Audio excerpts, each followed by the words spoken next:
Watch mojo Hindi में आपका स्वागत है। आज हम टॉप 10 मनोवैज्ञानिक थ्रिलर फिल्मों का काउंटडाउन करेंगे।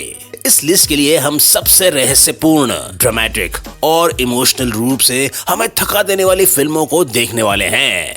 हम कोशिश करेंगे कि रोजमेरीज बेबी जैसी शुद्ध मनोवैज्ञानिक हॉरर मूवीज को इस लिस्ट में शामिल ना करें भाई, क्योंकि वो उनके खुद के लिस्ट के योग्य है। और हाँ, हम शायद इन फिल्मों की जड़ों तक जाएंगे ये जानने के लिए कि ये फिल्में इतनी परेशान कर देने वाली क्यों हैं। इसीलिए स्पॉइलर अलर्ट तो जरूरी है।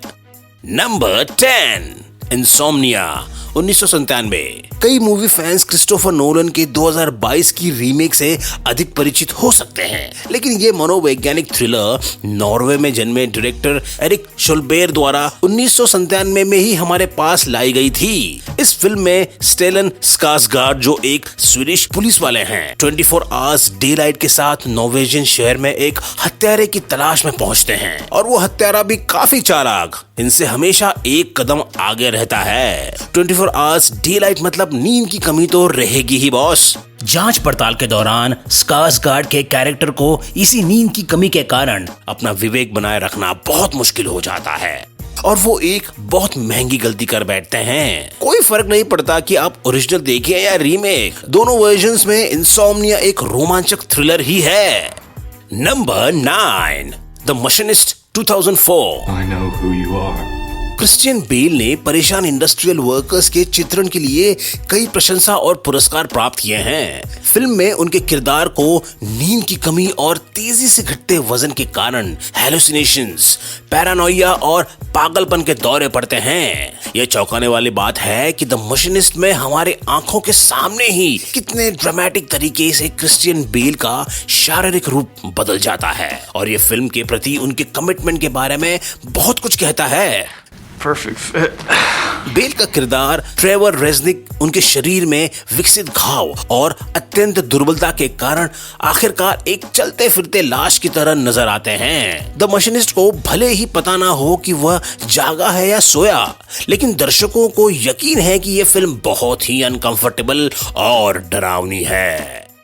Number 8, Jacob's ladder 1990। Personal losses, post traumatic stress और डिसोसिएटिव डिसऑर्डर, ये सभी डायरेक्टर एड्रियन लैन के डिस्टर्बिंग फिल्मों के मेन किरदार को पीड़ित करते हैं, जिसे टिम रॉबिन्स ने निभाया है। जेकब को अपने बच्चों को खोने का दुख और वियतनाम के युद्ध में सेवा करने के प्रभाव से मल्टीपल पर्सनालिटी डिसऑर्डर हो जाता है, और फिल्म के अधिकांश हिस्से में वे ये समझने की कोशिश में है कि क्या वास्तविक है और क्या नहीं।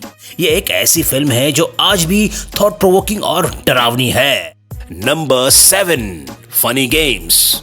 यह हमारी लिस्ट की दूसरी फिल्म है जिसका रीमेक बनाया गया है। ओरिजिनल वर्जन 1997 की फनी गेम्स है, जिसके 10 साल बाद निकली रीमेक में टिम रॉथ और नाओमी वॉट्स ने अभिनय किया है। दोनों फिल्में एक ऐसे परिवार के बारे में हैं जो वेकेशन के लिए सुनसान हिल के किनारे एक घर में रहने जाते हैं, जहां उन्हें 2 लड़के परेशान करने लगते हैं। दुर्व्यवहार, अपमान और हिंसा सिर्फ कुछ ऐसी पीड़ाएं हैं जो इस परिवार को झेलनी पड़ती हैं। फिल्म के एक इंटरेस्टिंग सीन में एक एक्टर सीधे कैमरा को देखकर दर्शकों से बात करता है। ऐसा लगता है मानो फिल्म में हिंसा करने वालों के साथ साथ हिंसा को देखने वाले दर्शकों की प्रवृत्ति पर भी सवाल उठाए गए हैं। Number 6, American psycho. लेखक ब्रेट एस्टन ने 1991 में एक फिल्म का सोर्स मटेरियल नॉवल पब्लिश किया था, जिसमें पैट्रिक बेटमैन नाम के एक पागल बिजनेसमैन और सीरियल किलर के जीवन का वर्णन है। क्रिश्चियन बेल का हमारी लिस्ट में ये दूसरी फिल्म है। इस फिल्म ने उनको क्रिटिकल और कमर्शियल प्रशंसा दोनों दिलाई, और कई लोग ये मानते हैं कि ये उनके सबसे बेहतरीन परफॉर्मेंस में से एक है। फिल्म के मर्डर सेट पीसेस के बीच में अक्सर बेटमैन 80 के दशक के पॉप म्यूजिक एल्बम्स का नाम लेते हैं, जबकि बाकी के सीन्स में उनकी क्रूरता भरे डायलॉग्स काफी मुंहफट और इसीलिए दिलचस्प लगते हैं। नंबर 7, यदि आप द गेम और गॉन गर्ल जैसी फिल्मों के डायरेक्टर डेविड फिंचर के साइकोलॉजिकल थ्रिलर्स के जड़ तक जाना चाहते हैं, तो उनकी ये मास्टरपीस जरूर देखनी चाहिए आपको। इस फिल्म में 2 डिटेक्टिव्स एक ऐसे हत्यारे की तलाश में हैं जो अपनी हत्याओं के लिए बाइबल के 7 डेडली सिंस से प्रेरणा लेता है। Gluttony, greed, sloth, wrath, pride, lust, and envy. Brad Pitt एक नए पुलिस रिक्रूट और मॉर्गन फ्रीमैन एक अनुभवी डिटेक्टिव की भूमिका निभा रहे हैं। दोनों ही हत्यारे को पकड़ने की कोशिश में लगते हैं, जबकि दूसरी तरफ एक के बाद एक लाशों की ढेर लग रहे हैं। आलस, हवस, गर्व जैसे 7 मानवता के सबसे काले पापों को दिखाते हुए लगता है जैसे हत्यारा दर्शकों को एक आईना दिखा रहा है।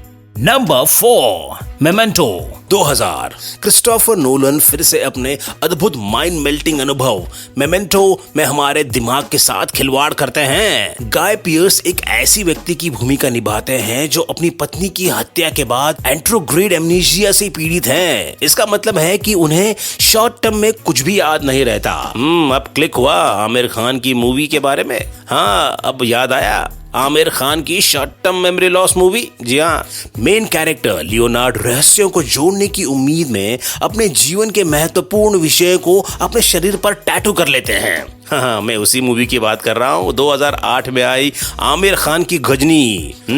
यही मेमेंटो से प्रेरित है। अगर आप इस फिल्म का सही आनंद लेना चाहते हैं तो इसके कॉम्प्लेक्स लेकिन इंटरेस्टिंग कहानी को समझने के लिए इसे कई बार देखें। Number 3, black swan. ऑब्सेशन और परफेक्शन के बारे में बनाई गई डायरेक्टर डैरन एरोनोफ्स्की के इस फिल्म में एक सुंदर लेकिन मानसिक रूप से नाजुक डांसर चायकोव्स्की की स्वान लेक में मुख्य भूमिका प्राप्त करना चाहती हैं। नीना सेयर्स के रूप में नैटली पोर्टमन का प्रदर्शन बहुत ही आकर्षक है, जिसमें हम उनके सेक्सुअली एग्रेसिव इंस्ट्रक्टर और इमोशनली अब्यूजिव माँ के साथ उनके रिश्ते को समझते हैं। शानदार सिनेमेटोग्राफी, ई लिस्ट अभिनय और परेशान कर देने वाले डरावने सीन्स के इस मिश्रण के साथ एरोनोफ्स्की ने एक बेहतरीन मनोवैज्ञानिक थ्रिलर बनाई है। Number 2, the silence of the lamps.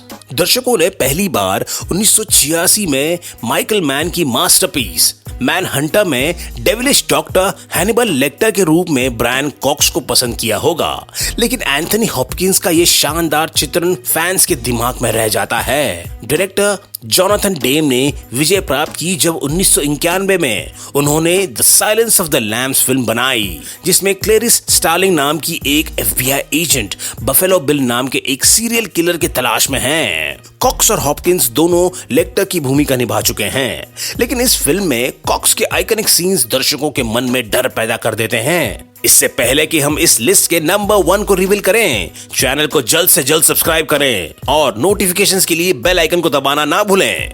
Number 1, vertigo. 1958 Alfred Hitchcock the master of suspense के नाम से जाने जाते हैं और वह बार बार शानदार फिल्मों के साथ इस नाम को सच साबित भी करते हैं।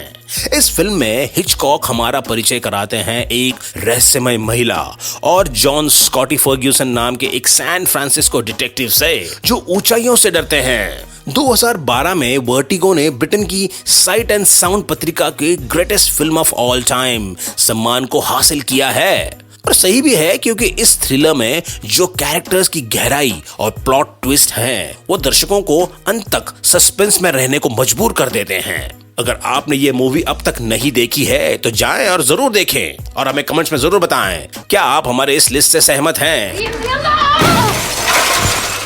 जानने से पहले हमारे चैनल को सब्सक्राइब करें और नोटिफिकेशंस के लिए बेल आइकन को दबाना ना भूलें। Who the f*** do you think you're talking to?